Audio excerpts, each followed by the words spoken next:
So, what is referred to as the third eye is, we always said Shiva will open his third eye and he can burn up the whole existence if he wants. You need to understand, this is a dialectical culture. You don't take these things literally, logically. You need to always read behind it. Unfortunately, people start interpreting it as a logical thing and its whole thing is so badly distorted. Dimensions which cannot be expressed logically are always packed up in these kinds of stories so that they are preserved without distortion. So Shiva opens his third eye and either everything burns up or he sees everything clearly. So third eye is not a physical thing. It is just that if your energies reach a certain peak within you, you have a new clarity of vision of life. You see everything from a completely different dimension. So you start seeing things, it's an inner eye we say. We can say you can turn it inward or outward, whichever way you turn it. So these eyes are only outward. You can't roll your eyeballs inward and see what's within you, isn't it?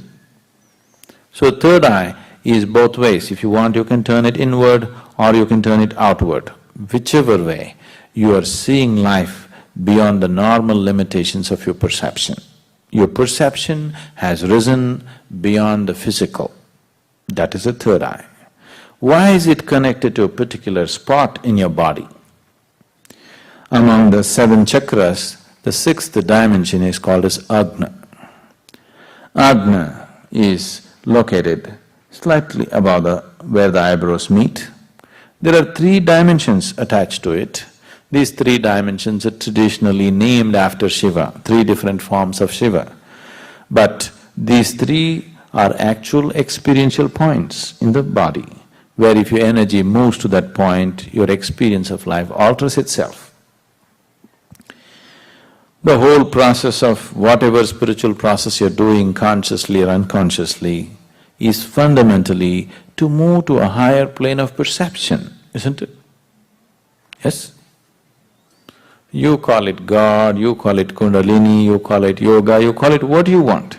But fundamentally, the whole thing is to raise your perception from a limited physical perception to a higher possibility. So if your energies are in the lowest chakra, which is referred to as the Mooladhara, food and sleep will be the most dominant factors of your life. Only food and sleep. You will not know anything else. If energies move into Swadhisthana, then you are a pleasure seeker, you enjoy the physical world in so many different ways. If your energies move into Manipuraka, then you are a doer in the world, you are an achiever. If your energies move into Anahata, you are a creative person, maybe you're an artist, you're a painter, you're something, you're more creative about life. If your energies move into Vishuddhi, if they become dominant there, you are a powerhouse. Power need not just mean this.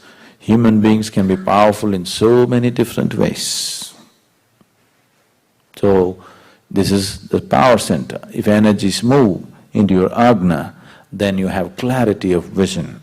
Now, you are intellectually realized, not experientially realized. Intellectually realized, you touched a point where life cannot disturb you, life cannot take a toll on you because intellectually you're realized, but still you're not ecstatic in any way. You don't know the ecstasy of life, but you have stability of life. Nothing can touch you, nothing can disturb you, you come to that point. From the lowest point of Mooladhara to Agna, there are many ways of reaching there. There's so many paths, 1,000,000 different paths of how to get there. But from Agna to Sahasrara, there is no way. It's a pathless path. This is the reason why a lot of people are talking only about peace, because they only got till here and they don't know what's beyond. So they're assuming and concluding that that's all there is, because there is no particular path or method to get beyond. There are no particular methods or there are no methods. When all methods are dropped, only then from Agna to Sahasrara one will reach.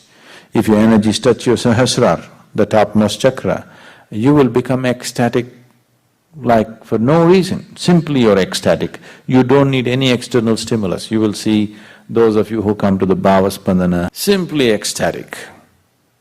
Nothing is happening. Nobody is telling you beautiful things, nor did you win a lottery, nothing. Simply you're ecstatic, just blowing like that, because your energies have hit the Sahasrara. So from here to here, there is no journey. So when you come here, if you can turn this third eye inward, only then you see that there is no way, the only way is to jump. To jump into total emptiness, either you must be crazy or you must have absolute trust in somebody else's word. These are only two ways you can jump into nothingness, isn't it? Either you must be crazy, that you don't care what happens to you, or you have so much trust in somebody, if he says jump, you will anyway jump.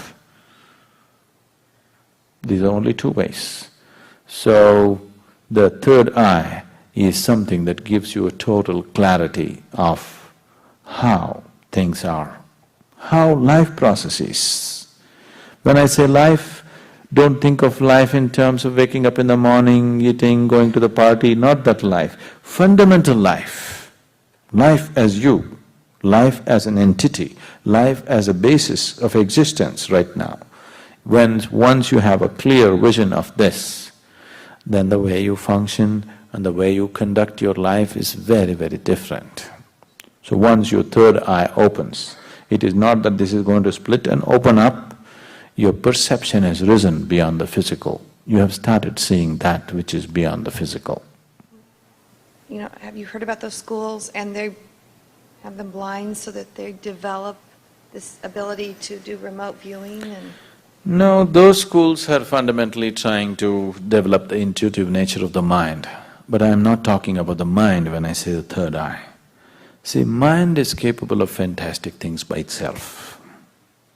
You have not explored even a small percentage of the mind's capabilities. Human beings have not explored even a very small capabilities of the mind. What they're trying to do by closing off the eyes for a certain period is to develop an intuitive mind. See, for example, a person who is visually handicapped, his sense of the other four senses are very high, isn't it? Have you noticed this? Their capability is so uncanny about how they hear things, how they know things just by the direction of the sound is so uncanny. So that is about heightening a certain aspect of the mind so that they become intuitive. That's a different dimension. If even in India, people who want to train in astrology, people who want to train in predicting other people's lives and things, they shut their eyes off for long periods so that they learn to use their mind in a particular way.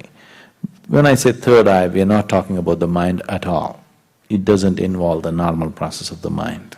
It's a different dimension by itself. For more on Sadhguru, visit www.ishafoundation.org.